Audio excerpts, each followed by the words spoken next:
নমো তচ্ছা ভগবতো অরহতো সম্মা সম্বুদ্ধস্স।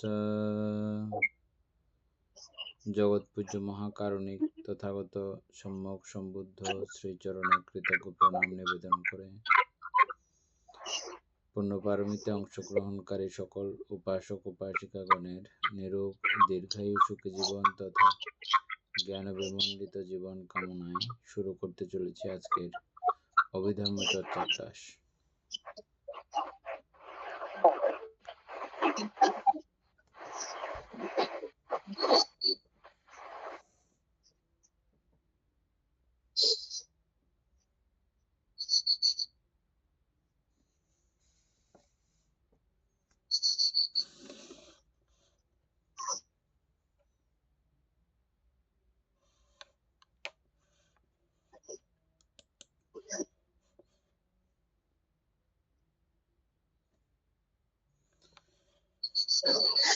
উপাসক পুতুল বাবু, আমাদের পেজ নাম্বার মনে আছে?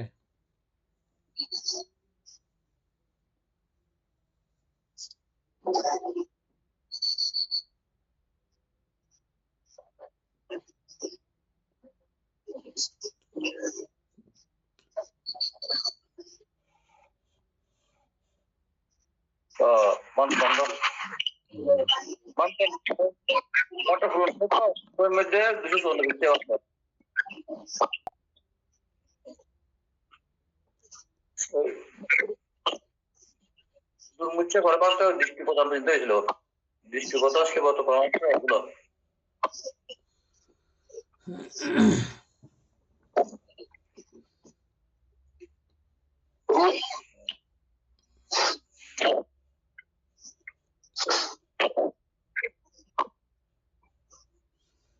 কাম উপাদান, দৃষ্টি উপাদান, আর দৃষ্টি উপাদান আমরা শেষ করছিলাম।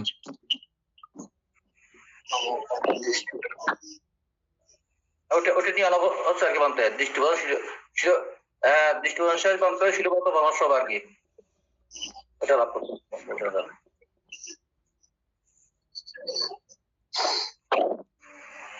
কর্মবর্ধন দৃষ্টিপথ শিলগত পরামর্শ।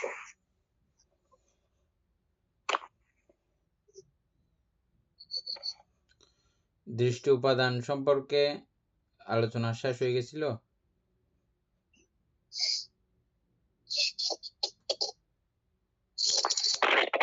আলোচনা করছেন তো মানতে বলেন তো, দৃষ্টি উপাদানটা বলেন তো। দৃষ্টিপথ মাত্র দৃষ্টি এটা আর কি মানতে ওই দৃষ্টি, তারপর একটা শাশ্বত একটা উচ্চ একটা সবকে দৃষ্টি মানতে অসত্য প্রকার মৃত্যু দৃষ্টি।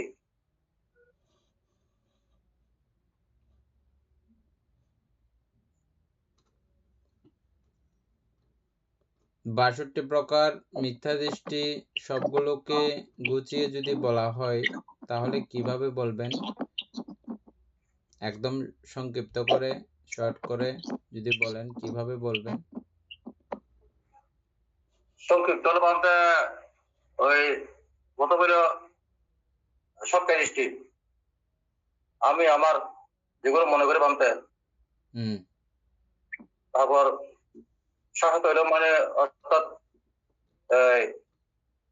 শাসত হচ্ছে বলতে আর কি নিত্য মানে নিত্য সুখ এগুলো আর কি মানতে। তারপর উচ্চত হইল মানে সম্পর্কে মানতে। সংক্ষেপে বললে এভাবে বলবেন, সুখ আছে বলে মনে করা মিথ্যা দৃষ্টি, নিত্য বলে ধারণা করা মিথ্যা দৃষ্টি, এবং আত্মা বলে ধারণা করা মিথ্যা দৃষ্টি। এটা একেবারে মানে সংক্ষিপ্ত পর্যায়ে। সুখ নাই দুঃখাং আরিয়া সাচ্চাং, দুঃখ শ্রেষ্ঠ সত্য। হিসেবে জানা সম্যক দৃষ্টি অনিত্য চিরন্তন, ক্ষণকালের জন্যও নিত্য নয়। এভাবে বোঝা সম্যক দৃষ্টি আত্মা নাই তো কিছুতেই নাই, নামীয় আত্মত্ব অবস্থা নাই, রূপীয় আত্মত্ব অবস্থা নাই, এভাবে বুঝতে পারা সম্যক দৃষ্টি। এটি মিথ্যা দৃষ্টিকে কেন্দ্র করে তৃষ্ণাক্ত হয়ে পরবর্তীতে উপাদানে পৌঁছায়। ঠিক এমন অবস্থাটাকেই বলা হয় মিথ্যা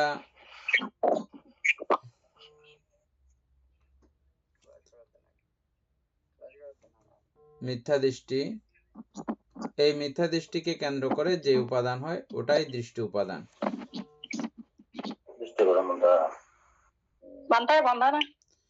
মঙ্গল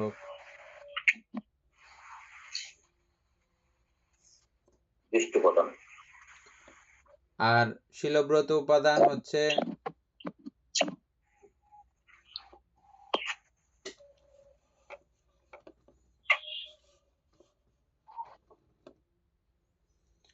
মানস চিহ্নত বলতে মানস করা চিহ্নত কল্পনা করা আর্যাষ্টাঙ্গিক মার্গ আচরণ ছাড়া, আর্যশীলে প্রতিষ্ঠিত হওয়া ছাড়া, আর্যশীল আচরণ ব্যতীত দ্বিতীয় মার্গ দ্বারা দুঃখমুক্তি সম্ভব, এমন বিশ্বাসকে বলা হয় শিলব্রত পরামর্শ। আর এই শিলব্রত পরামর্শের অন্তর্গত থেকে যেই তৃষ্ণা সংগঠিত হয় পরবর্তীকালে এই তৃষ্ণাকে কেন্দ্র করে উপাদান হয়,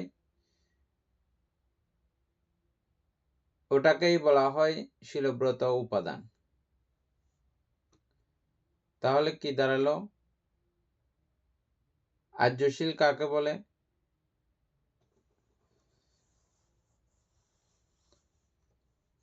আর্যাষ্টাঙ্গিক মার্গ।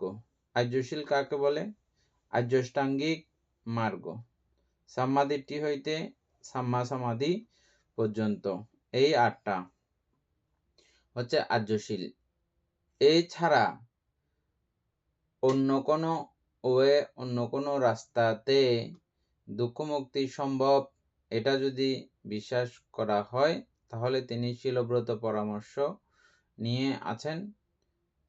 ওই থাকা থেকে কেন্দ্র করে যদি উপাদান হয়, তৃষ্ণাকে কেন্দ্র করে তৃষ্ণার ঘনীভূত অবস্থা উপাদান যদি হয়, ওটাকে বলা হয় শিলব্রত উপাদান।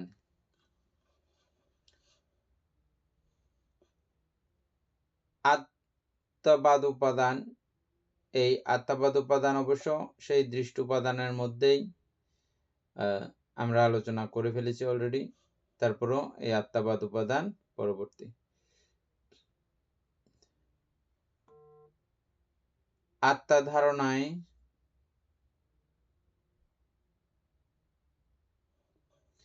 আত্মধারণার বশবর্তী হয়ে তৃষ্ণা উৎপন্ন করে, পরবর্তীতে উপাদান উৎপন্ন করে, এটাই আত্মবাদ উপাদান।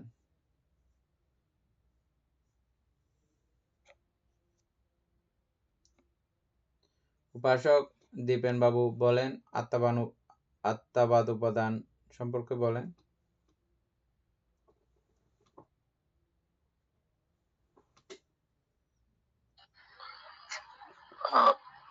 বন্দনা ভান্তে যখন আমিত্ব ধারণাটা বেশি গাঢ় হয়ে যায় তখন সেটা আত্মবাদ উপাদানের হয়েছে আর কি। ঠিক আছে, বেশি গাঢ় হতে হবে এরকম কোনো কথা নাই। যতক্ষণ পর্যন্ত আত্মা ধারণা আছে ততক্ষণ পর্যন্ত আমরা তৃষ্ণাক্ত হই সূক্ষ্মাতি সূক্ষ্মভাবেও, এটা আমরা দেখি। এবং ওই তৃষ্ণার ঘনীভূত অবস্থাই হচ্ছে যে উপাদান। সুতরাং আত্মধারণা যতক্ষণ থাকবে এই আত্ম উপাদানও ততক্ষণ থাকবে। এই চারি আকারে চিত্তকে পরিচালনা করিয়া কর্ম উৎপন্ন কর্ম করায় ও তার ফল উৎপত্তির প্রত্যয় হয়।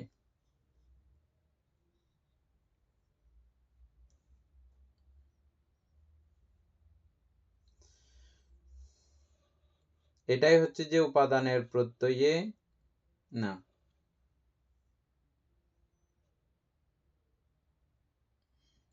তৃষ্ণার প্রত্যয়ে উপাদান, আর এই উপাদানকে এখানে আমরা বিভাজন করে পড়লাম। আর এই উপাদানের প্রত্যয়ে ভব উৎপত্তির কথা বলা হয়েছে।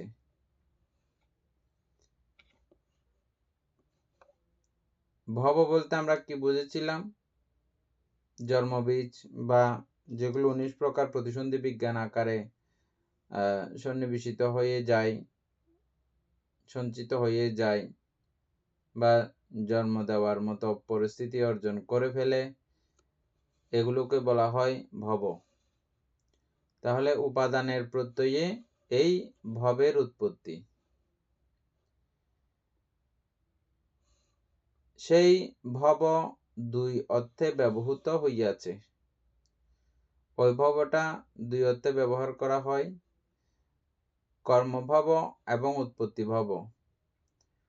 উৎপত্তি ভব মানে আমরা যে প্রবর্তন কাল নিয়ে বর্তমান আছি, যে চিত্ত নিয়ে আমাদের উৎপত্তি হয়েছে, ওই চিত্তকে কেন্দ্র করে যে প্রবাহমান অবস্থা চলছে, এটা উৎপত্তি ভব। কর্মভব যেটা প্রতিনিয়ত আমরা আবার নতুন করে সঞ্চয় করে চলেছি, এটা কর্মভব। প্রথমটি কর্ম, সংস্কার, চেতনা, 29 প্রকার লোকীয় কুশলাকুশল কর্ম, যেটা ওই কর্মভব সেটা। আর দ্বিতীয়টি 32 প্রকার লোকীয় বিপাক চিত্ত, তৎসম্প্রযুক্ত 35 চৈতসিক এবং 18 প্রকার কর্মজ রূপ উপাদানের প্রত্যয়ে কুশলাকুশল কর্ম সম্পাদিত হয়, যেটা উৎপত্তি ভব সেটা।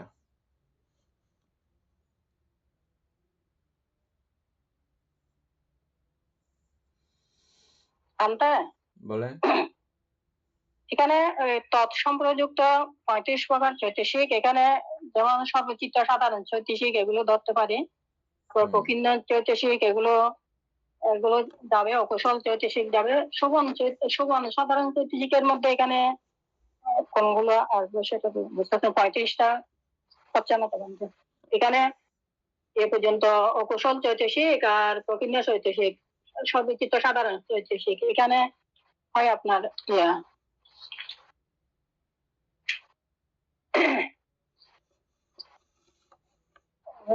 7টা, তারপর 6 আর 14, 27, 27টা হয় বানতে, আর 28, 29, 30 আর 8টা বানতে। এখানে শোভন সাধারণ চৈতসিক এখানে 19 প্রকার, এখান থেকে কতটুকু? এখানে কুশল এবং অকুশল 29 প্রকার লোকীয় কুশল অকুশল কর্ম, এটা হচ্ছে যে এগুলো পাইছি আমরা। দ্বিতীয়টি হচ্ছে যে 32 প্রকার লোকীয় বিপাক চিত্ত, হ্যাঁ এগুলো পাইছি, লোকীয় লোকোত্তর বাদ দিয়ে।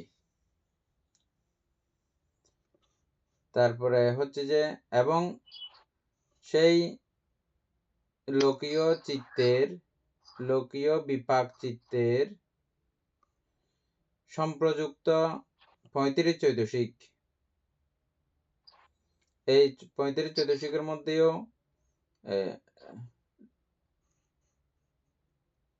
লৌকিক চৈতসিক গুলো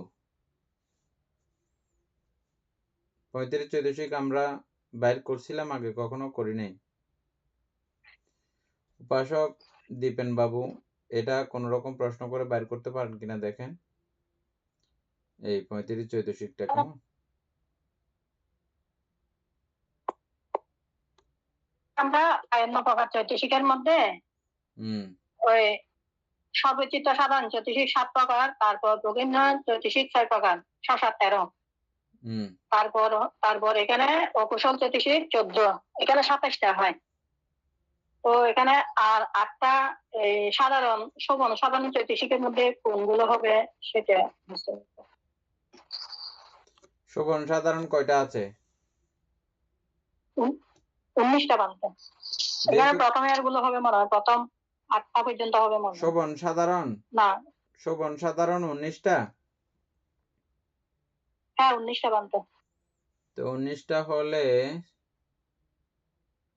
সবগুলো আসবে না আর কি এখান থেকে। না, শোভন সাধারণ হলে সবগুলো আসতে হবে। কেন? কারণ এগুলো যেহেতু কুশল আকুশলের ব্যাপার দুইটাই আছে, যেহেতু যে কোনো কুশল এখানে থাকতেই পারে। আচ্ছা, তারপরে লাইনটা দেখি। এবং 18 প্রকার কর্মজ রূপ উপাদানের প্রত্যয়ে কুশলাকুশল কর্ম সম্পাদিত হয়,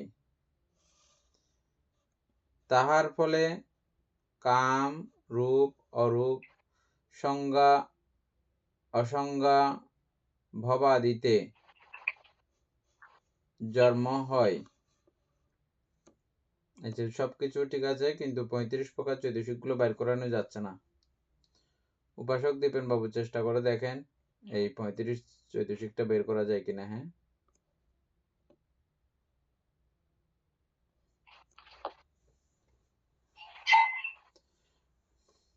অর্থাৎ আপনি এভাবে লিখতে হবে, উৎপত্তি ভবের মধ্যে কর্মভব এবং উৎপত্তি ভব দুইটা আছে। কর্মভব সম্পর্কে আমি জ্ঞাত। উৎপত্তি ভবের মধ্যে 35 চৈতসিকের সম্মিলন আছে, 35 চৈতসিকের ব্যবহার আছে। ওই 35 চৈতসিক কোনটা কোনটা এভাবে জিজ্ঞেস করলে উত্তর দেবে। উত্তর পাইলে আমাদেরকে জানাইয়ে নেন। বের করলে বলো। এতক্ষণ তাহলে চুপ করে থাকছো যে? আমি মাত্র ঢুকছি। ও, বলো।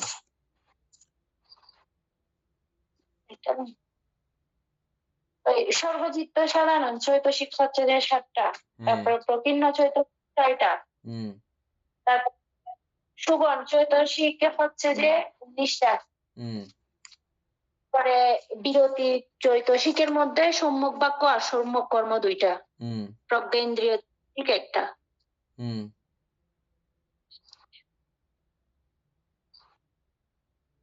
এই 35টা হইছে। অকুশল আসবে না? অকুশল গুলো, অকুশল চৈতসিক 14 প্রকার না, অকুশল ইয়ার মধ্যে প্রকীর্ণ আসছে যে, প্রকীর্ণর মধ্যে আছে না, প্রকীর্ণের মধ্যে তো 6টা, বিতর্ক, বিচার, অধিমুখ, বীর্য, প্রীতি, ছন্দ। কামলোক বলা হয়েছে, এখানে কামসুগতি বলা হয় নাই। যেহেতু কামলোক বলা হয়েছে সেখানে অকুশলও আসবে সবগুলো।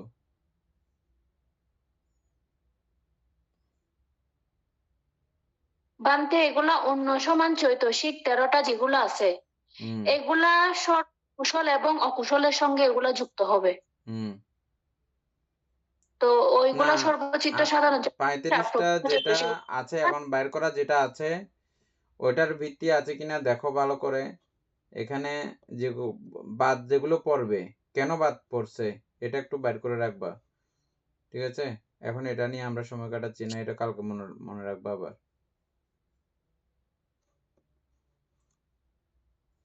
যেহেতু আগে বাইর করে রাখছিলাম। আর দীপেন বাবু এখন একটু দেখেন। এখানে ওই প্রশ্ন যখন দিছি এখানে কিছু কথা বলছে এখানে, সেটা হচ্ছে যে অভিধর্ম মতে উৎপত্তি ভাবের সাথে যুক্ত 35 চৈতসিক বলতে সাধারণত প্রতিসন্ধি ক্ষণে উৎপন্ন নাম ধর্মের সমষ্টি বোঝানো হয়। তবে এখানে একটি সূক্ষ্ম বিষয় আছে, সব প্রতিসন্ধিতে 35 চৈতসিক হয় না। এটা নির্ভর করে কোন প্রতিসন্ধি চিত্ত উৎপন্ন হয়েছে তার উপর। তো এরপর ওই 35 চৈতসিকের যেটা তারিখ আছে এখানের মধ্যে দিদি যা বলছে সবগুলোই ঠিক আছে। ওই এখানে বিরতি চৈতসিকের মধ্যে তিনটা মানে একটা এক্সট্রা বাড়াই দিচ্ছে, সেটা হচ্ছে সম্যক আজীব বিরতি। কিন্তু ওই আজীব বিরতি যেটা এটা মানে কেউ বলে থাকে কেউ বলে থাকে না, কিন্তু এটা মানে সে বলতেছে আর কি। আর প্রজ্ঞা চৈতসিকের কথা বলছে, মানে বিরতি কখনো দুইটা, কেউ বলে দুইটা কেউ বলে তিনটা, আবার প্রজ্ঞা একটা সেটাও রাখছে। তো এখানে আরেকটা নিচে একটা দিছে, সেটা বলছে গুরুত্বপূর্ণ সংশোধন। অভিধর্মে প্রতিসন্ধি চিত্তে তিন বিরতি চৈতসিক সাধারণত উৎপন্ন হয় না, কারণ বিরতি হলো দুষ্কর্ম থেকে বিরত থাকা, যা যৌবন চিত্তে কাজ করে, ফলচিত্তে নয়, অর্থাৎ বিপাক বা প্রতিসন্ধিতে নয়। তাই শুদ্ধ অভিধর্মীয় হিসাবে জ্ঞান সম্প্রযুক্ত মহাবিপাক প্রতিসন্ধিতে 34 বা 35 গণনা নিয়ে আচার্য ভেদে ব্যাখ্যা আছে, তবে বিরতি চৈতসিক প্রতিসন্ধিতে থাকে না, এটা মনে রাখা গুরুত্বপূর্ণ। এই লেখাটা গ্রুপে পাঠিয়ে দেন, ওটা কপি করে গ্রুপে পাঠান।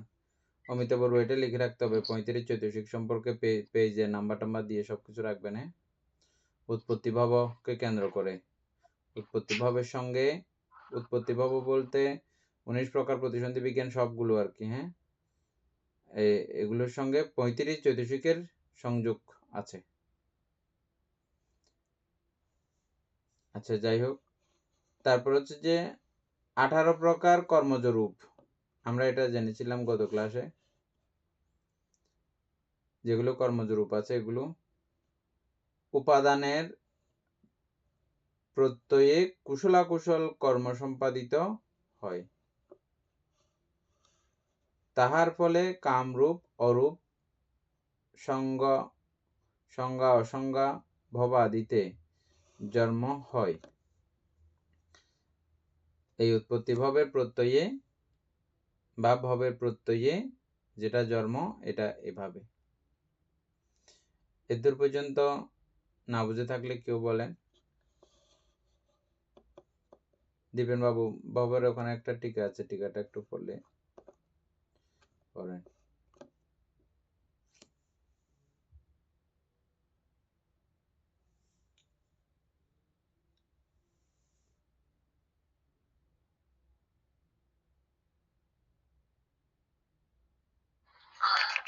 এখানে একটি বিষয় লক্ষ্য করিতে হইবে, মহৎগত চিত্তে ও এই উপাদানের আকারে কেমন তৃষ্ণা বিদ্যমান থাকে, তাহা আর কালাম বা রামপুত্র রুদ্রক বা অন্য কোন ধর্মবেত্তা ধরিতে পারিয়াছিলেন না।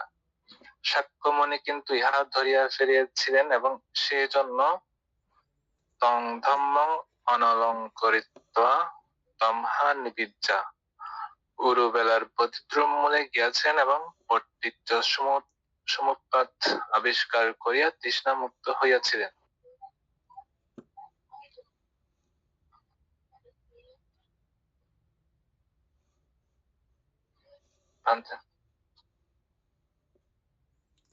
অত্যন্ত গুরুত্বপূর্ণ কথা, এটা অবশ্য আপনারা সবাই জানেন।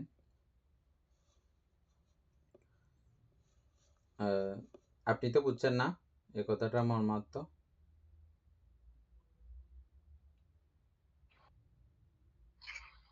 হ্যাঁ বলতে বলেন তো সংক্ষেপে, এটা না দেখে। অর্থাৎ রূপা বছর আর রূপা বছরের ধ্যান যেগুলো আছে, এগুলা করার পরেও আমাদের মানে তৃষ্ণা ক্ষয় হয় না, কারণ এইখানেও আমাদের বিভিন্ন ধরনের চিত্ত চৈতসিক থাকে যেগুলো সংস্কার উৎপন্ন করে, এবং সেই সংস্কারের কারণে আমাদের আবারও ওই মানে কর্মভব উৎপত্তি ভাব তৈরি হয়, বিধায় আমাদের জন্ম চক্রটা চলতে থাকে। সেই জন্য মানে সেটা বুদ্ধ বুঝতে পারছেন, সেজন্য উনি মানে পতিত্ব সমুৎপাত এই মানে এই মানে নীতিটা আবিষ্কার করেন আর কি। অমিতাভ বড়ুয়া বলেন তো।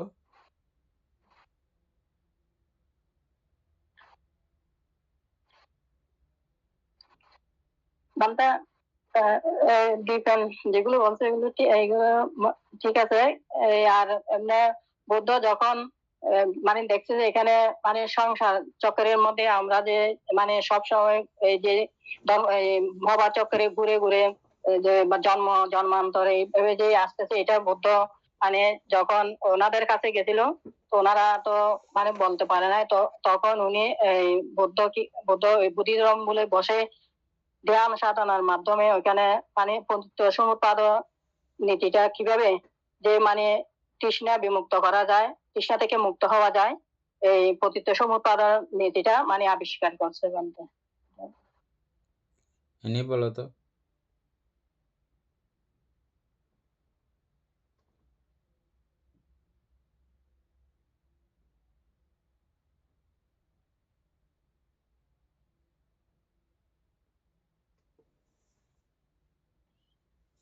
বান্তে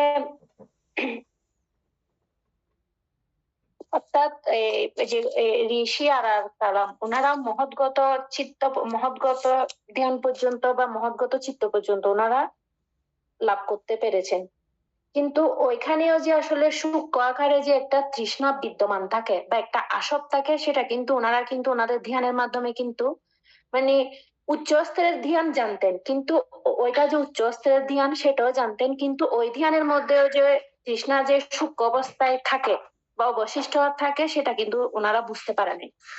মানে আমাদের ভগবান বুদ্ধ অর্থাৎ এখানে বলছে সাক্ষ্যমণি, অর্থাৎ আমাদের ভগবান বুদ্ধ যে বুদ্ধিবৃক্ষ মূলে গিয়ে পতিত্ব সমুৎপাদের মাধ্যমে আবিষ্কারের মাধ্যমে কিন্তু এই সূক্ষ্ম তৃষ্ণাটা মানে এই তৃষ্ণা থেকে মানে তৃষ্ণাটা বের করতে পেরেছেন, এবং সেই তৃষ্ণার মাধ্যমে কিন্তু তৃষ্ণা থেকে উনি মুক্ত হয়েছিলেন, অর্থাৎ যে সূক্ষ্ম আকারে যে ওইখানে যে টিকে থাকে সেটা।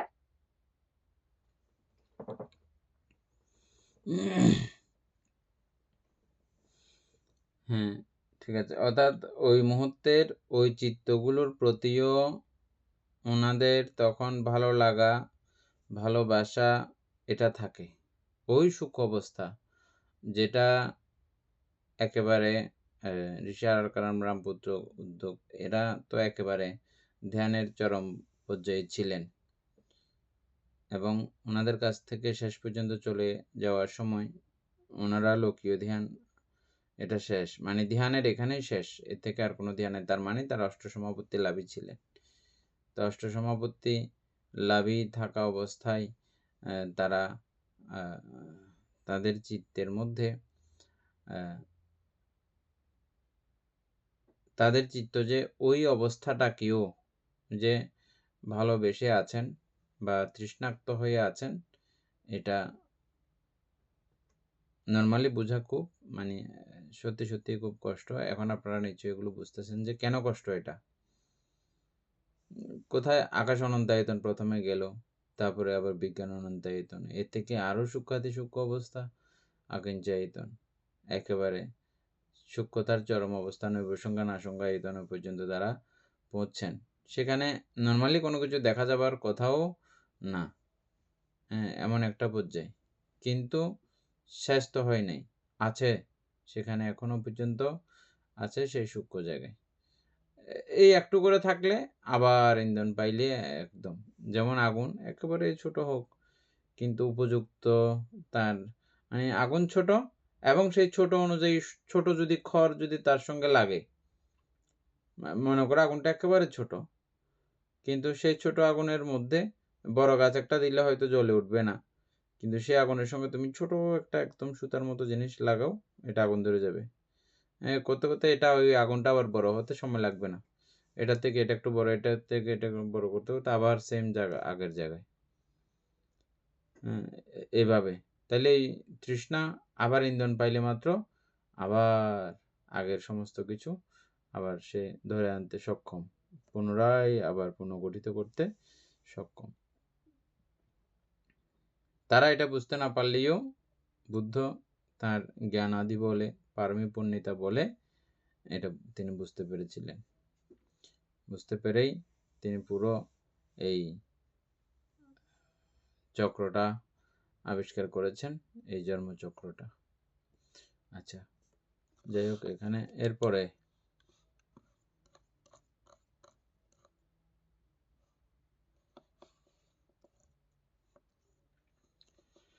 জন্ম হয়, কর্মভবই পুনর্জন্মের কারণ, অন্য কারণ নাই। ওই কর্মভবই হচ্ছে যে পুনর্জন্মের কারণ বা উৎপত্তি ভবের কারণ। এই কর্ম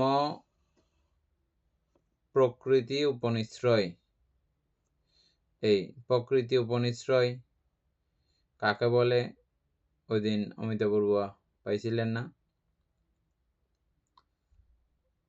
হ্যাঁ, বলেন প্রকৃতি উপনিশ্রয় গুলো। প্রকৃতিকে চারি মহাভূত বলা হয়। চারি মহাভূত হচ্ছে প্রকৃতি। তো আর চারি মহাভূতকে কেন্দ্র করে নানা জাতীয় বিষয় যেগুলো রূপান্তর হয়, এটা হচ্ছে উপনিশ্রয়। আমি একটা জাস্ট উদাহরণ দিয়েছিলাম, প্রকৃতি উপনিশ্রয়ের একটা চার্ট আছে, এনি এগুলো বলবে, আপনি এগুলো লিখে রাখিয়েন। হ্যাঁ, এগুলো লাগবে। এনি প্রকৃতি উপনিশ্রয়ের চার্টটা বলো।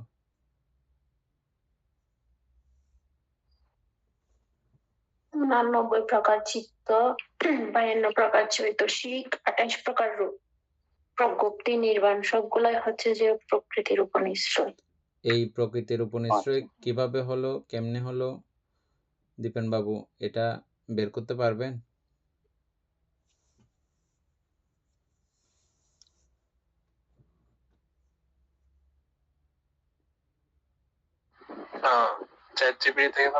না না, এমনি আপনার উপলব্ধি হয়েছে, এগুলো বলার সঙ্গে সঙ্গে বিষয়টা উপলব্ধি হয়েছে? তাহলে খুব সুন্দর করে শুনেন আর লিখে রাখেন। অমিতাভ বড়ুয়া এটা লিখে রাখতে হবে। হ্যাঁ, প্রকৃতি উপনিশ্রয় এবং কেন এগুলোকে প্রকৃতি উপনিশ্রয় বলা হয়। এনে উপনিশ্রয় মনে আছে তো সবার? উপাসক জ্ঞানশ্রী সিংহ বলেন তো উপনিশ্রয় কাকে বলে?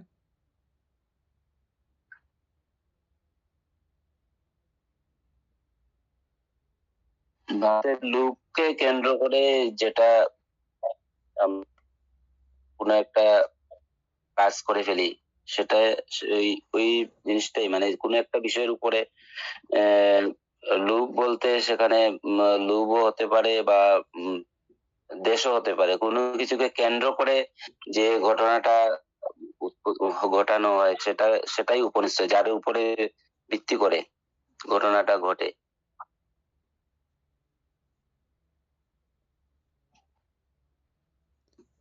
অমিতাভ বড়ুয়া বলবে উপনিশ্রয় মনে আছে?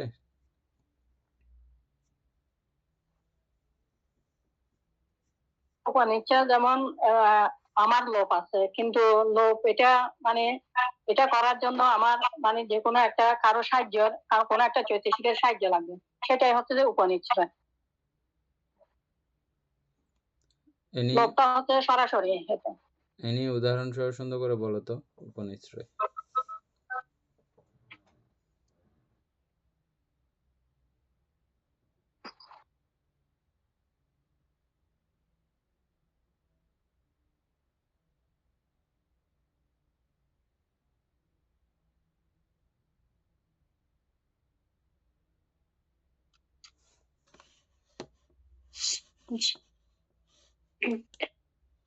উপনিশ্রয় তো অর্থাৎ যেটার প্রতি আমরা যেটা দেখেছি যে মানে এই অর্থাৎ অবিদ্যার প্রত্যয়ে সংস্কার। তো বান্তে আমি বলতে পারতেছি।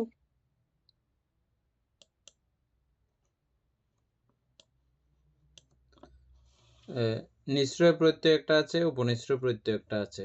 নিশ্রয় হচ্ছে যে সরাসরি এটার নিশ্রয়েই উৎপত্তি। আমরা একটা উদাহরণ সবসময় বলছিলাম, আর মনে থাকার জন্য এটা একটাই আমরা রাখি, একটা বুঝলে আর সবগুলো আপনারা নিজেরাই বানাইতে পারবেন। যেমন আমার মাছ খাওয়ার ইচ্ছে উৎপন্ন হয়েছে, তো আমি মাছ ধরতে গেলাম। মাছ ধরাটার সময় মাছের প্রতি আমার হিংসা উৎপন্ন হতে হবে। ওখানে মূল বিষয়টা, মূল হেতুটা হচ্ছে যে হিংসা, সরাসরি নিশ্চয়ই হচ্ছে যে হিংসা। হিংসাকে আশ্রয় করে ওই চিত্ত সম্পাদিত হয়। কিন্তু প্রথমত আমি ঘর থেকে প্ল্যানিং করে গেছি যে কাকে কেন্দ্র করে, ওই লোভকে কেন্দ্র করে। এই লোভ হচ্ছে যে এখানে উপনিশ্রয় প্রত্যয়।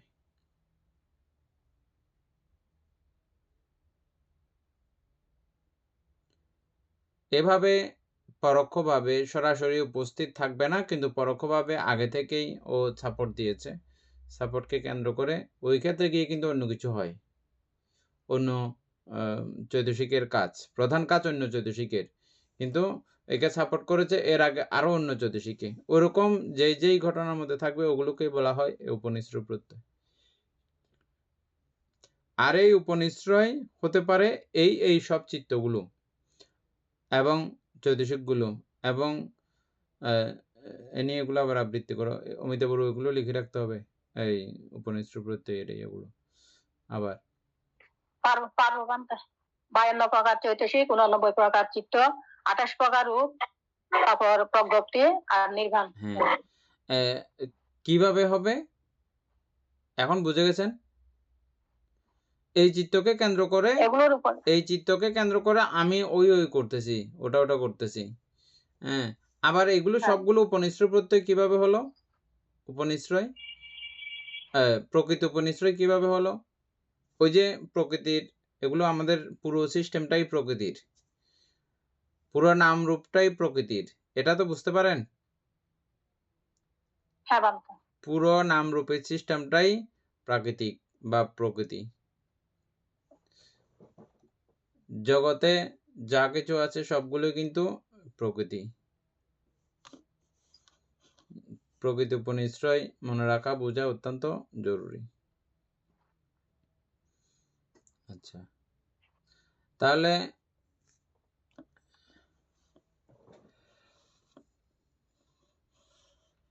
কোথায় গেল? প্রকৃতি উপনিশ্রয় ও নানাক্ষণিক কর্মপ্রত্যয় আকারে পুনর্জন্মের কারণ হয়। কি? ওই কর্ম, কি কর্ম? কর্মভব। কর্মভব, এটা প্রকৃতি উপনিশ্রয় ও নানাক্ষণিক কর্মপ্রত্যয়ের কারণে। এই কর্ম প্রকৃতি উপনিশ্রয় ও নানাক্ষণিক কর্মপ্রত্যয়ের কারণে পুনর্জন্মের কারণ হয়। সেইভাবেই বলা হয় ভবের প্রত্যয়ে জন্ম। বুঝছেন সবাই? ভবের প্রত্যয়ে জন্ম কিভাবে হয় বা বুঝে দিতে পারবেন পরবর্তীতে কেউ জিজ্ঞেস করলে? দ্বাদশ নিদানটা জানা, সকলের জানা, খুব ভালো করে জানা অত্যন্ত জরুরি। কেউ এটা না বুঝলে আবার পরবর্তীতে বলবেন, আমরা আরো বেশ কয়েকবার এটা আলোচনা করব পরে। আর জন্ম হলেই জরা মরণ ভোগ করিতে হয়, তাহার আনুষঙ্গিক শোক বিলাপ, শারীরিক ও মানসিক দুঃখ, নৈরাশ্য ইত্যাদি দুঃখ রাশি উৎপন্ন হয়। এদূর পর্যন্ত আমরা সবসময় জানি, এটা আলোচনার বিশেষ দরকার নাই, থাকলেও বলেন। অবিদ্যা দ্বারা এই রূপে সমস্ত দুঃখ রাশি উৎপন্ন হয়। অবিদ্যাকে বিদ্যোৎপত্তি দ্বারা নিরোধ করিতে পারিলেই সংস্কার আদি উৎপন্ন হয় না। মানে সংস্কারের প্রত্যক্রমণে বাকি সবগুলো আর কি। এটা নিরোধ হইলে ওটা নিরোধ হয়ে যাবে, ওটা নিরোধ হইলে ওটা নিরোধ হয়ে যাবে, এভাবে। সুতরাং পুনর্জন্ম নিরুদ্ধ হয়, সঙ্গে সঙ্গে দুঃখ রাশিও নিরুদ্ধ হয়।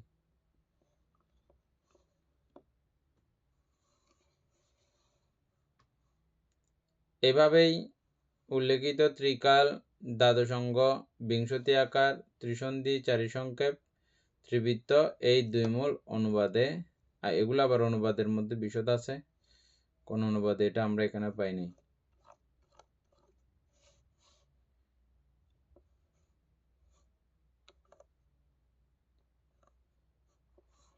এগুলো আমাদের নিচে থাকবে যে অনেক আরো আগে আগে আরো নিচে না আমরা তো নিচে পাইও নাই এগুলো, এই জন্য। আচ্ছা পাইলে দেখা যাবে।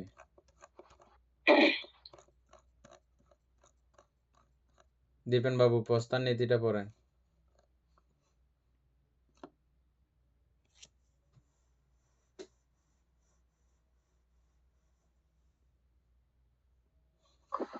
আমাদের উপরে 24 প্রকার প্রত্যয়ের একটা পড়া ফেলে আসছে যে আমরা সেগুলোকে এগুলো পড়বো, আগে পড়া হবে। এগুলো শেষ করে তারপর ওটা পড়বো।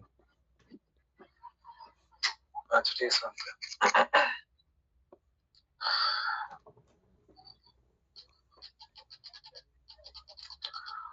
প্রস্থান নীতি। বৌদ্ধ দর্শন অভিধর্ম পিটকের সপ্তম খণ্ডের নাম পট্টান। ইহার অর্থ প্রধান কারণ, প্রকৃত কারণ। ইহার আলোচ্য বিষয় 24 প্রকার প্রত্যয়। প্রত্যয় অর্থ কারণ, হেতু, নিদান, উপকারক বা সাহায্যকারী। প্রত্যেক কারণের মুখ্য ও গৌণ দ্বিবিধ ফল। কোন ব্যক্তি যদি অর্থ লাভের জন্য কৃষি বা বাণিজ্য করেন এবং তদ্বারা অর্থাগম হয় ও পরিবার প্রতিপালন ও দানাদি কুশল কর্ম করেন, তবে তিনি ইহার সুফল ভাবিকালে ভোগ করিবেন। তাহার অর্থ লাভ, পরিবার প্রতিপালন, পুণ্যফল ইত্যাদি গৌণফল। কিন্তু এইসব কার্যে তাহার চিত্তের ও দেহের যে অনুসরণ হয় সেই সমুদয় মুখ্য ফল। নাম রূপ সম্পর্কিত মুখ্য ফলের প্রত্যয় বিচারে পট্টানের আলোচ্য বিষয়। এই স্বয়ন্তীয় গ্রাহ্য জরাজরের যাবতীয় ঘটনা, যাবতীয় জরাজর, উহাদের উপকরণ, উহাদের উৎপত্তি স্থিতি এক নির্দিষ্ট বিধানে সম্পাদিত হইতেছে। ওই বিধান সমূহকে প্রত্যয় বলা হইয়াছে। ক্ষুদ্র বৃহৎ প্রত্যেক ঘটনা বা চিন্তার সহিত সম্বন্ধীভূত কিছুই খেয়ালের বশে বা বিনা সম্বন্ধে বিনা কারণে সংঘটিত হয় না। এই রূপে যে পূর্ববর্তী অবস্থায় সহায়ে পরবর্তী অবস্থা উৎপন্ন হয়, সেই পূর্ববর্তীটি প্রত্যয় ধর্ম এবং পরবর্তীটি প্রত্যয় উৎপন্ন ধর্ম এবং বিধ প্রক্রিয়ার সংসাধক প্রত্যয় শক্তি।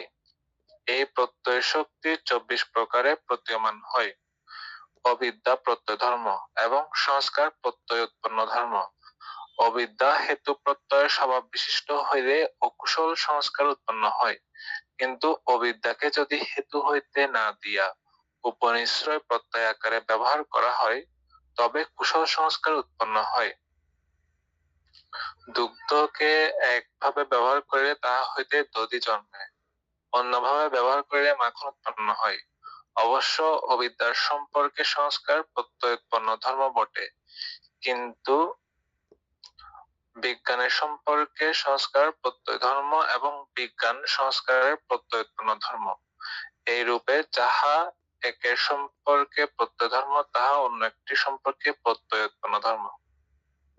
এতটুকু কি আগে আলোচনা হবে নাকি? না, এতটুকু হবে। এনি এক লাইন করে আলোচনা করো।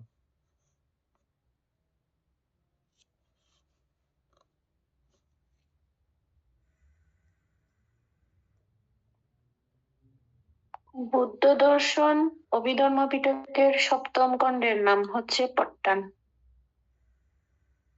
অর্থাৎ অভিধর্মের 7টি গ্রন্থের খণ্ডের এটার নাম হচ্ছে যে পট্টান। ইহার প্রধান কারণ, বুদ্ধ দর্শন সম্পর্কে তুমি কি বুঝো?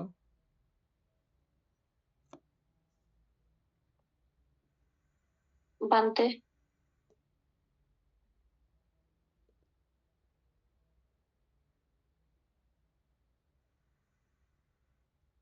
বুদ্ধ দর্শন অর্থাৎ গভীর দর্শন, অর্থাৎ কিভাবে যে জগতের মধ্যে সবকিছু সৃষ্টি, কার্যকারণের মাধ্যমে তো সবকিছুর উৎপত্তি আর ভঙ্গ।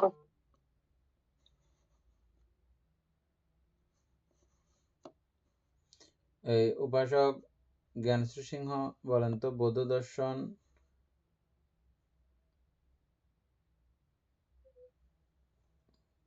ভান্তে বৌদ্ধ দর্শন তো ত্রিপিটকটাই তো বৌদ্ধ দর্শন মানতে আমরা সূত্র পিটক, অভিধর্ম পিটক, বিনয় পিটক তিনটা মিলেই তো বুদ্ধের দর্শন বা বুদ্ধের সবকিছু পাই। আর তো শুনতে হবে নাকি, আর জানা নাই ভান্তে।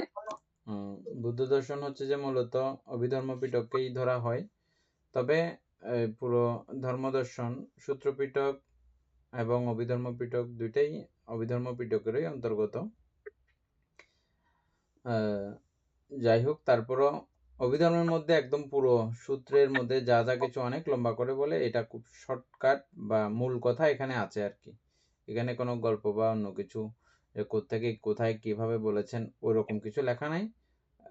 যেটা বুদ্ধের মৌলিক দর্শন, বুদ্ধ 6 বছর কঠোর সাধনা করেছেন এটাও বলতে পারি, অথবা তিনি বুদ্ধিদ্রুম মূলে যে জ্ঞান অর্জন করেছেন, যে দর্শন ওনার লাভ হয়েছে, যে অভিজ্ঞতা লাভ হয়েছে, হ্যাঁ, এই বিশ্ব চরাচর সম্পর্কে বা জাগতিকতা সম্পর্কে তিনি যেই উপলব্ধি লাভ করেছেন, ওটা পুরো বিষয়টাকেই বলা হয় বৌদ্ধ দর্শন। বৌদ্ধ লেগেছে এখানে, বুদ্ধ দর্শন হবে। হ্যাঁ, বুদ্ধের উপলব্ধি আর কি।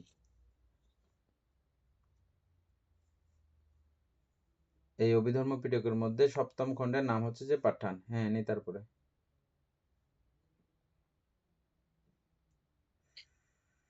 ইহার অর্থ প্রধান কারণ, প্রকৃত কারণ। ইহার আলোচ্য বিষয় 24 প্রকার প্রত্যয়। প্রত্যয় অর্থ কারণ, হেতু, নিদান, উপকারক বা সাহায্যকারী। অর্থাৎ জগতের মধ্যে মানে সবকিছুই কিভাবে ঘটেছে বা কেন ঘটছে, কেন কিভাবে উৎপত্তি হচ্ছে, সবগুলাই হচ্ছে যে 24 নিয়মের মাধ্যমে। তো এখানে সেটাই বলছে আর কি, সবগুলার সাহায্যকারী হচ্ছে যে 24 প্রকারই।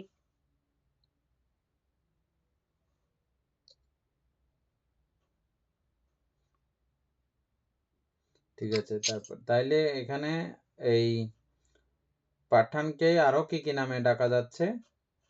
প্রধান কারণও বলা যায়, প্রকৃত কারণও বলা যায়, তারপরে সাহায্যকারীও বলা যায়, হেতুও বলা যায়, তারপরে উপকারকও বলা যায়,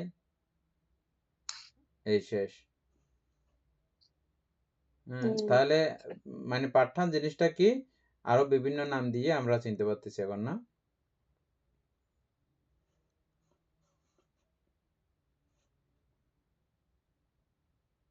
তারপরে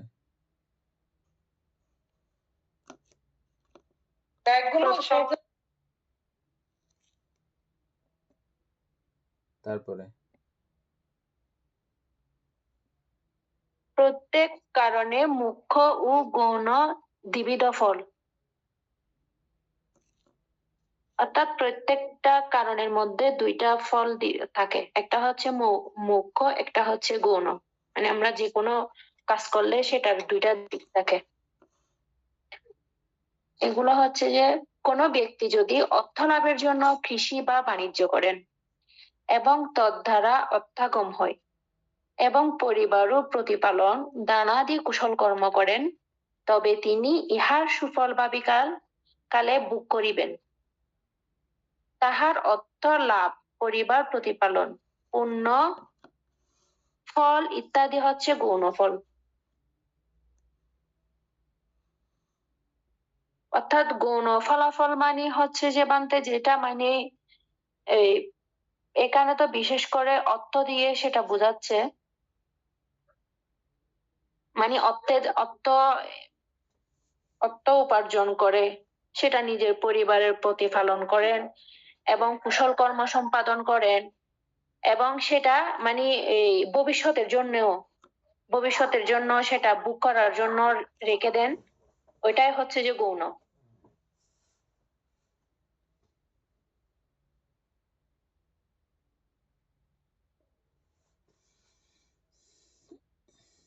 ভান্তে এটা কি শুধুমাত্র কি বা ধনসম্পদ দিয়ে কি বোঝাচ্ছে যে গৌণ ফলাফলটা? না, একটা দিয়ে মানে সবকিছু বুঝতে ধনসম্পদের হবে, মাধ্যমে একটা দিয়ে সবকিছু বুঝতে হবে। কোনো ব্যক্তি যদি এখানে মূল বিষয়টা হচ্ছে যে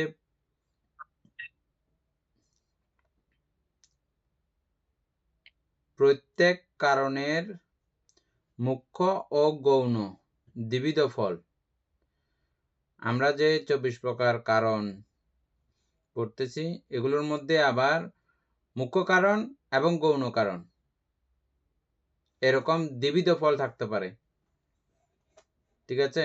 যেমন আমাদেরকে দই দিয়ে উদাহরণ দেওয়া হলো। দুধকে এক প্রক্রিয়া করলে দই হয়, আরেক প্রক্রিয়া করলে হয় ঘি হয়, আরেক প্রক্রিয়া করলে আরো কি কি জিনিস হয় না, এরকম না?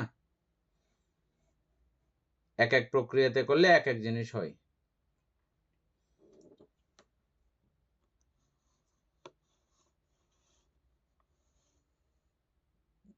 এখানে মুখ্য কারণ আর গৌণ কারণ আমরা চিনব এখন কিভাবে, দেখেন। একজন কৃষক ও চাষ করে, তার উদ্দেশ্য লক্ষ্য কিন্তু পরিবার চালানো, পরিবার প্রতিপালন করা। আর সে সমাজে বাঁচতে গেলে, সমাজে থাকতে গেলে, সামাজিক দায়বদ্ধতার কারণে হোক বা তার ধর্ম রক্ষার কারণে হোক, সে দানাদি কুশল কর্মও করে।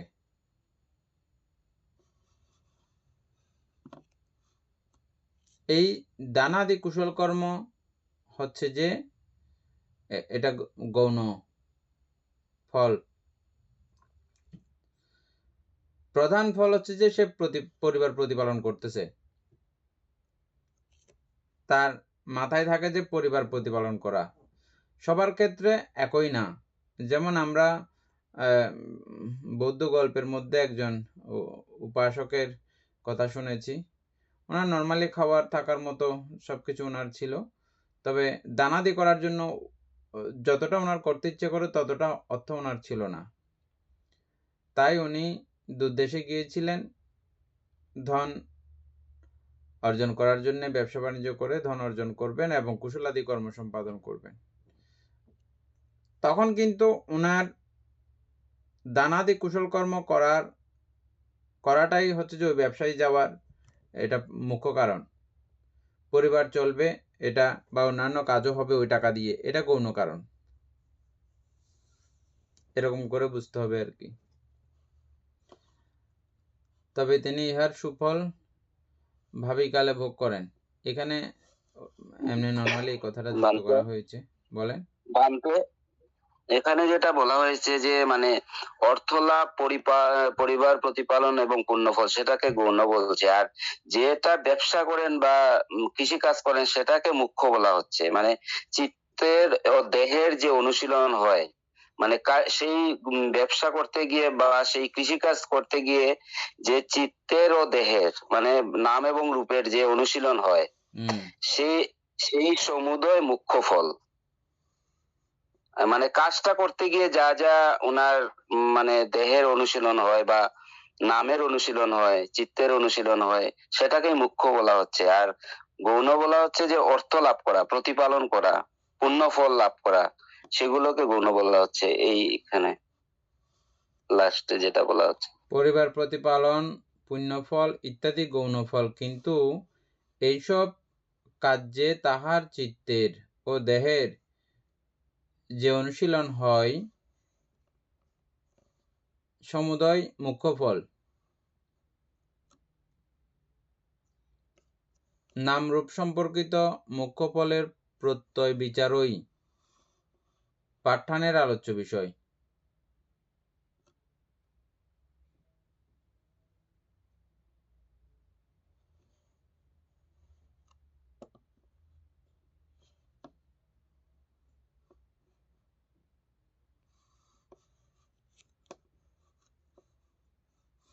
বানতে এটা মনে হয় ওরকম না। অর্থাৎ এখানে গৌণ ফল হচ্ছে যে অর্থাৎ উনি ওনার জীবিকার নির্বাহের মাধ্যমে যে অর্থটা লাভ করেন, সেই অর্থ দিয়ে উনি পরিবার প্রতিপালন করেন বা ওইটা হচ্ছে গৌণ। বা ভবিষ্যতের জন্য এমনকি যদি দান করে, দান করার ফলে যে উনি যে ভবিষ্যতের একটা সুখ করে, মানে পুণ্য অর্জন করে যে ভবিষ্যতের জন্য, ওইটাও হচ্ছে যে গৌণ। আর মুখ্য ফল হচ্ছে যে, অর্থাৎ উনি যে পরিবারকে প্রতিপালন করতেছে, সেখানে যে উনি যে যে অর্থটা করেছেন, সেটা হচ্ছে যে উনি ওনার মানে মনের দিক থেকে যে কতটুকু করেছেন, সেখানে কতটুকু নির্লোভ কাজ করেছেন, নির্লোভ ভাবে তিনি সেটা কিভাবে করেছেন, ওইটাই হচ্ছে যে মনে হয় মুখ্য। না, আমরা এটা আমাদের হচ্ছে মতো যে বুঝলে হবে না, বইয়ে তো লিখছে তো যেভাবে, এটাও নিশ্চয়ই উনি বুঝে শুনেই লিখেছেন, এটাতে নিশ্চয়ই কোনো কারণ তো আছে। মুখ্য হচ্ছে বলতে মানসিক শান্তির বা মানসিক একটা, ওইটা হচ্ছে মানসিক ব্যাপার। আর গৌণ হচ্ছে যে ওইটা হচ্ছে যে মানে সবার প্রতি যে একটা উদারতা বা সবার প্রতি যে ইয়েটা করে, ওইটা হচ্ছে গৌণ। না, আমার কথাটা সেখানে না। আমার কথা হচ্ছে যে উনি যে চাষবাস করতে গেছেন, চাষবাস করার পিছনে ওনার উদ্দেশ্য লক্ষ্য কিন্তু মূলত ওই পরিবার প্রতিপালন, এটাই কিন্তু থাকে যে। হ্যাঁ। তো এটার সঙ্গে পুরো মানে প্যারাটার কথা একটার সঙ্গে একটা ম্যাচিং হচ্ছে না আর কি। এখানে উদাহরণটা মিলে নাই, কিন্তু এই যে আমাদেরকে বুঝতে হবে যে গৌণ ফল আর মুখ্য ফল কি। এখানে যে মুখ্য ফল যে যে লেখাটা লিখেছেন নাম রূপ সম্পর্কিত, না না, কিন্তু এইসব কার্যে তাহার চিত্তের দেহের যে অনুশীলন হয়, দেহে কিরকম অনুশীলন হয়, সেটা হচ্ছে সমন্বয় ফল। আমরা আগে পড়েছিলাম শুধু মানে গৌণ ফল কোনটা, মুখ্য ফল কোনটা, ওভাবে আলোচনা করেছিলাম। আচ্ছা, যাই হোক, দীপেন বাবু একটা কাজ করেন, আপনি এখানেরটা এখানে থাকুক, আমরা এটা দুর মধ্যে রাখি। আপনি প্রত্যয়ের, এই প্রত্যয় মানে এটার কি পাঠানের মুখ্য ফল ও গৌণ ফল, এই যে এখানে দেখেছেন না, প্রত্যেকটা কারণের বা প্রত্যেকটা প্রত্যয়ের মুখ্য ফল এবং গৌণ ফল দ্বিবিধ হয়ে থাকে। এটা একটু করে উদাহরণস্বরূপ বুঝাই দেবার জন্য আপনি করেন, লেখেন, আরো এরকম উদাহরণ আরো দেবে, তারপর আমাদেরকে জানাবে না।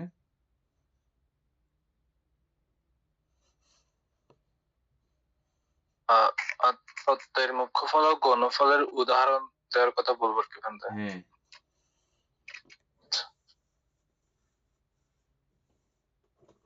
মানে গুলে যাচ্ছে আর কি, এখানে মিলাইতে পারতেছি না এটা। আচ্ছা, যাই হোক, তারপরে হচ্ছে যে দানাদি কুশল কর্ম করেন, তবে তিনি সুফল ভাবী কালে ভোগ করেন। তাহার অর্থ লাভ, পরিবার প্রতিপালন, পুণ্যফল ইত্যাদি গৌণ ফল। আর মুখ্য ফল হচ্ছে যে, কিন্তু এসব কাজে তাহার চিত্তের ও দেহের যে অনুশীলন, চিত্তের ও দেহের যে অনুশীলন, সেই সমুদয় মুখ্য ফল।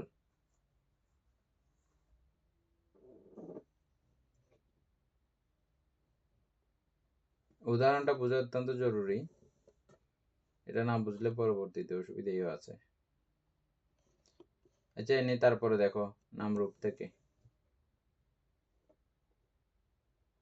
পাইছি। বলেন। প্রস্থান নীতি অনুযায়ী একটি প্রত্যয় অনেক সময় একাধিক ফল উৎপন্ন করতে পারে, কিন্তু সব ফলের গুরুত্ব একরকম নয়। তাই ব্যাখ্যায় বলা হয় মুখ্য ফল হচ্ছে যে ফলের জন্য প্রত্যয়টি প্রধানভাবে কাজ করছে। গৌণ ফল পাশাপাশি বা পরোক্ষভাবে যে ফলগুলো ঘটে। সহজ উদাহরণ, বীজ গাছ। একটি আমের বীজ রোপণ করলে এটার মুখ্য ফল হচ্ছে আম গাছ জন্মানো। গৌণ ফল হচ্ছে ছায়া পাওয়া, পাখির বাসা, অক্সিজেন তৈরি হওয়া। বীজের মূল উদ্দেশ্য ছিল গাছ হওয়া, বাকিগুলো পার্শ্বফল।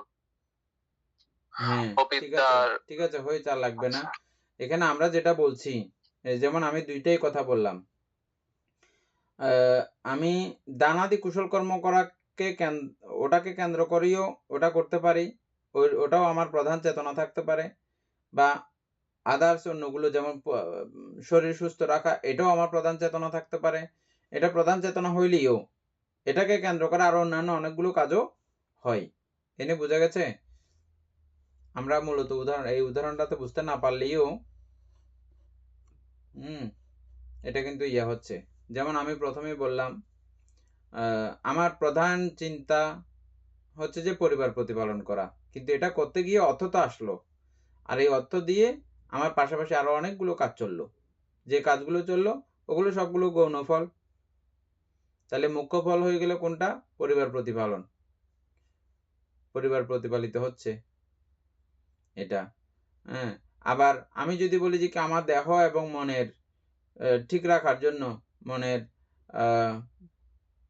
চর্চা হওয়ার জন্য যদি আমার এই চাষ করাটা আমার প্রধান উদ্দেশ্য লক্ষ্য হয়ে থাকে, আর বাকি সবগুলো এখানে গৌণ। এখানে প্রধান যে কোনোটা হতে পারে আমার চিত্তের উপরে নির্ভর করে। এনি বোঝা গেছে উপাসক জ্ঞান সিংহ? বোঝা গেছে কি বিষয়টা? যে কোনো বিষয় প্রধান হতে পারে, কারণ এটা তো আমার চেতনার উপরে নির্ভর করবে। কিছুক্ষণ আগে আমি যেটা উদাহরণ দিলাম, এক ব্যক্তির ওনার মোটামুটি আছে, কিন্তু উনি আবারও ব্যবসায়ী যাচ্ছেন। ব্যবসা যাওয়ার পিছনে কারণ ছিল, উদ্দেশ্য ছিল যে কি, আচ্ছা মনে পড়ছে, এটা রেবত, ওনার নাম ছিল রেবত। ওই উপাসকে নিজে খাওয়ার মতো, চলার মতো, সারা জীবন চলতে পারবে এমন ছিল, কিন্তু ওনার যে পরিমাণে দান করার ইচ্ছা সে পরিমাণে ধন ছিল না। ওই ধন অর্জনের জন্য উনি ব্যবসায়ী গেছেন। তো ব্যবসায়ী যাইতে গিয়ে উনি অর্থ অর্জন করেছেন, দানা দিয়েও করেছেন, সে ছাড়াও আরো অন্যান্য কাজ যদি হয়ে থাকে সেগুলো হচ্ছে যে গৌণ ফল।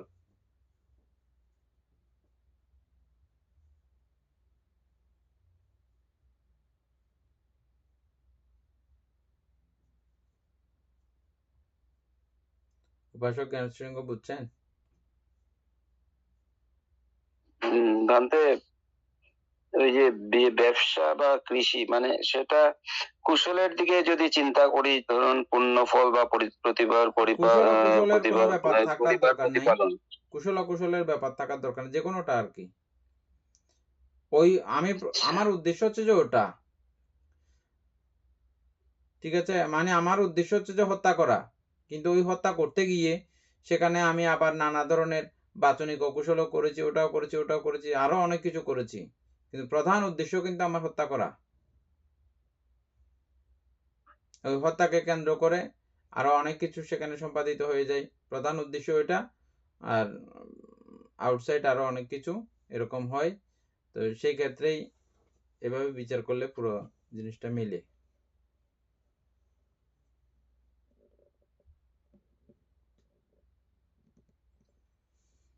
উপাসক দিবেন বাবু, উদাহরণটা পুরো পড়েন।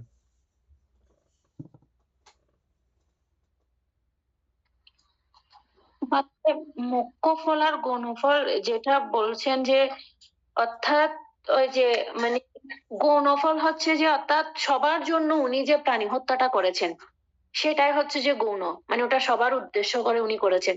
মানে ওনাদেরকে প্রাণীকে হত্যা করেছেন, হত্যা করে উনি সেটা করেছেন যে সবাইকে খাওয়ানোর উদ্দেশ্য করে। আর মুখ্য ফল হচ্ছে যে যে ওই যে উনি যে প্রাণীটা হত্যা করলো, হত্যা করার মধ্যে ওনার যে একটা লোভচিত্ত উৎপন্ন হলো, দেশচিত্ত উৎপন্ন হলো, সেটা হচ্ছে যে মুখ্য ফল। এটা কি? হ্যাঁ,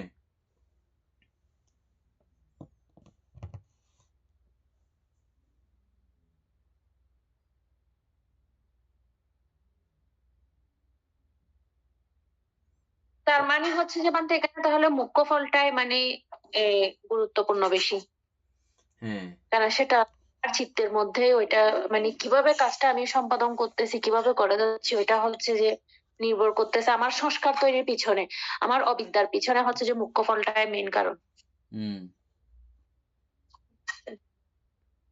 ভান্তে আমার মনে হয় উদাহরণটা পুরোটা পড়লে ভালো হবে। হ্যাঁ, পুরোটা পড়েন।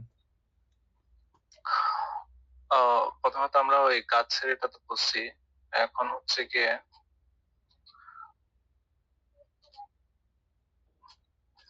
গাছেরটা কিন্তু আমি অবিদ্যা। যেভাবে চিন্তা করছি সেভাবেই মিলছে গাছের উদাহরণটা। হ্যাঁ ভান্তে, এরপরটা হচ্ছে গিয়ে অবিদ্যার প্রত্যয় সংস্কার। এটার মুখ্য ফল হচ্ছে অকুশল বা সংসার বন্ধনকারী সংস্কার বা কর্মচেতনা জন্মায়। এটা হচ্ছে মুখ্য ফল। আর গৌণ ফল হচ্ছে লোভ, দৃষ্টি, মান, তৃষ্ণা ইত্যাদি শক্তিশালী হয়। অর্থাৎ অবিদ্যার প্রধান কাজ সংস্কারকে সত্য দেওয়া, কিন্তু সাথে অন্য ক্লেশও বাড়ে। তৃষ্ণার প্রত্যয় উপাদান, এটার মুখ্য ফল হচ্ছে উপাদান জন্মায়, অর্থাৎ আঁকড়ে ধরে থাকে আর কি। আর গৌণফল হচ্ছে নতুন কর্ম সৃষ্টি, মানসিক অস্থিরতা, ভবের বীজ শক্তিশালী হওয়া। আলম্বন প্রত্যয়, সুন্দর বস্তু দেখলে মুখ্য ফল হচ্ছে লোভচিত্ত উঠা। গৌণফল হচ্ছে স্মৃতি তৈরি, ভবিষ্যতে আবার সেই বস্তু চাইবার প্রবণতা। সহজাত প্রত্যয়, একটি লোভমূলক চিত্ত উঠলো, এটার মুখ্য ফল হচ্ছে লোভচিত্তের সঙ্গে সহজাত চৈতসিক গুলো মানে অর্থাৎ বেদনা, সংঘাত, চেতনা ইত্যাদি কাজ করে। গৌণফল হচ্ছে নতুন কর্মবীজ জমা হচ্ছে। প্রতিসন্ধির উদাহরণ, অতীতের কুশল কর্ম প্রত্যয়ে শুভ অতীত কুশল কর্মের প্রত্যয়ে শুভ প্রতিসন্ধি। এটার মুখ্য ফল হচ্ছে নতুন জীবনের প্রতিসন্ধি চিত্ত। গৌণফল হচ্ছে সহজাত কর্মজ রূপ, চক্ষু প্রসাদ, হৃদয় বাস্তু, জীবিতেন্দ্রিয় ইত্যাদি।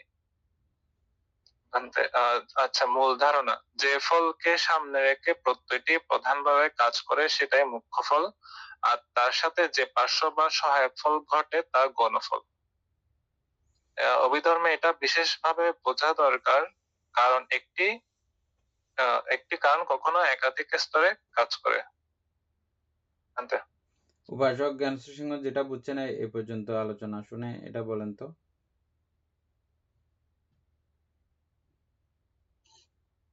ভান্তে যদি এখানে তো বৃক্ষের কথা বলা হয়েছে, যদি ধরুন একটা খুব নিতান্ত গরিব ব্যক্তি সে দান করবে, মানে চেতনা করলো আগের দিন, কাল যেমন পরের দিন বিকাল বেলা সে একটা সংগঠন বা একটা এই কোনো একটা দানাদি করবে, তো সকাল থেকে সে কঠোর পরিশ্রম শুরু করে দিল, আর তার ভিতরে দেহ এবং মনের মধ্যে একটাই ভাবনা যে বিকাল হলে কিছু টাকা পাবো, সেই টাকাটা দিয়ে আমি সেই দানাদিগুলো করব। সে সারাদিন যে তার চেতনা এবং দৈহিক পরিশ্রম সেগুলো হবে মুখ্য ফল, আর পরবর্তীতে যে টাকাটা উপার্জন করে যে কাজে লাগিয়েছে সেগুলো হচ্ছে গৌণ ফল।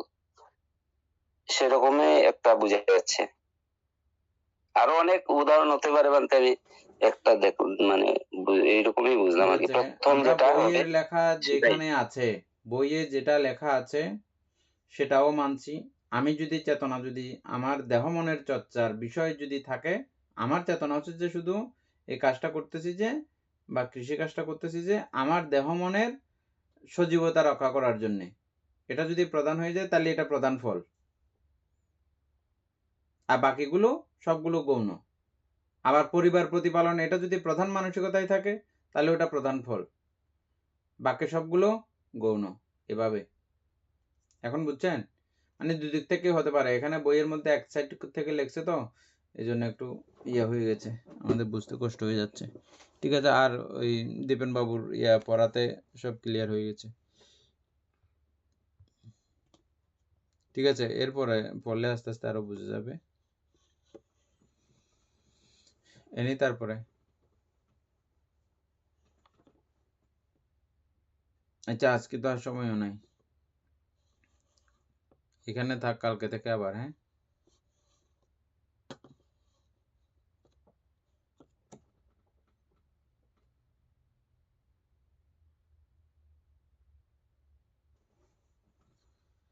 সদ্ধর্ম প্রাণ প্রিয় উপাসক উপাসিকা বৃন্দ, এতক্ষণ যাবৎ আমরা অভিধর্ম চর্চা করেছি, এতে আমাদের অপ্রমেয় পুণ্য সাধিত হয়েছে। এই পুণ্য রাশি অনন্ত চক্রবাসী সত্যগণকে দান করছি, গুরুভান্তিদেবকে দান করছি, মাতা পিতাগণকে দান করছি, এবং এই পুণ্যের কাছে আমরা প্রত্যেকে প্রার্থনা করব নির্বাণ লাভ অবধি অসৎ ব্যক্তি, মূর্খ ব্যক্তি, পাপ মিত্রের সংসর্গ লাভ না করে সদা সর্বদা জ্ঞানদর্শী কল্যাণ মিত্রের সান্নিধ্য সংসর্গ লাভ করতে সক্ষম হই। এই রূপ সাধু কামনা পোষণ করে আজকের মতো ক্লাস এখানে সমাপ্ত করছি। সাধু সাধু সাধু ও কাশা বন্দামি